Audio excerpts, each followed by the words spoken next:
మొన్నెవడో అన్నాడు, మీ దేవుళ్ళ చేతుల్లో ఆయుధాలు ఉంటాయి అంటే అవి హింసక ప్రతీకలు. మా దేవుడి చేతులు ఏ ఆయుధము ఉండదు, పట్టుకోవడానికి చెయ్యలేదు అక్కడ బాధ. ఇంకా ఆయుధాలు ఎక్కడ పట్టుకుంటాడంటే అక్కడ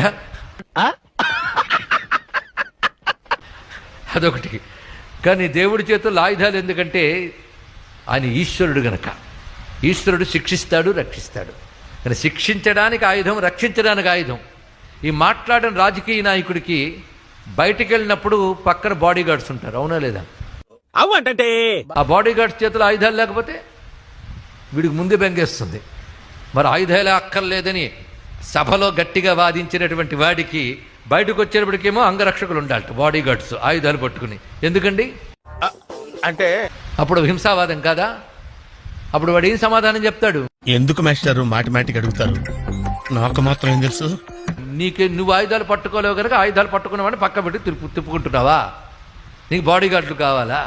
నువ్వు హిందూ మతాన్ని హింసావాదం అని సభల్లో వాదిస్తావా? నీ పక్కన పట్టుకున్న ఆయుధాలను ఏమంటావు అంటే అవి ఫర్ ప్రొటెక్షన్. మా దేవుడు పట్టుకున్నది అందుకోసమే, అది చెప్పండి. అందుకే సృష్టిలో దుష్టత్వాన్ని నిగ్రహించి సృష్టిని రక్షించడం కోసం ఒక చేతిలో అభయహస్తం పట్టుకుంటాడు, మరొక చేతిలో ఆయుధం పట్టుకుంటాడు. కానీ అవి కూడా అన్ని మూర్తులు కావు. Correct sir, correct.